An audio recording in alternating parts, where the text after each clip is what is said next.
네, 이렇게 한 달 넘게 신규 확진자가 4자릿수를 기록하고 있습니다. 그럼 지금부터는 위중증 환자에 어떻게 대처하고 있는지, 전문가들은 또 어떻게 진단하고 어떤 대응 방법을 내놓고 있는지, 가장 확진자가 많이 나온 수도권 상황은 어떤지 하나씩 짚어보겠습니다. 먼저 현재 위중한 환자들 규모와 병상 상황 우한솔 기자가 전해드립니다. 11일 0시 기준 위중증 환자는 387명. 이번 4차 유행 들어서 가장 많은 인원입니다.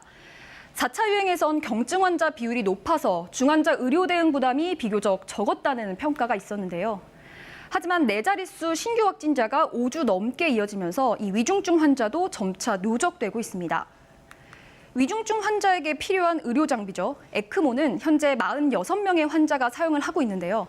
대한흉부외과회는 에크모 현황을 집계하기 시작한 지난해 9월 이후에 가장 많다면서 우려를 나타내기도 했습니다. 그런데 문제는 위중증 환자가 앞으로 더 늘어날 수 있다는 겁니다. 이 3차 유행 때를 보면 신규 확진자 기준으로 유행이 최정점이었던 때보다 10여일 지나서 위중증 환자가 가장 많은 수치를 기록을 했습니다. 병상 상황은 권역별로 차이가 있는 상황입니다. 코로나19 확진자만을 위한 감염병 전담병원 같은 경우에는 수도권의 약 80%의 병상이 차 있습니다.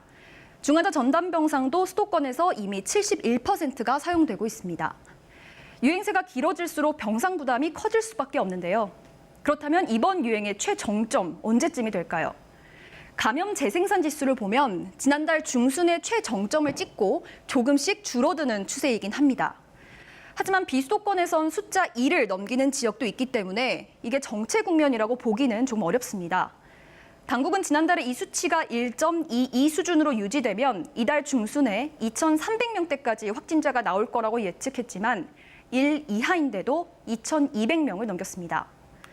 더구나 지금은 거리두기 효과가 줄고 델타 변이 확산이 빠르게 되면서 이런 예측조차도 하기 어려워진 상태입니다. KBS 뉴스 우한솔입니다.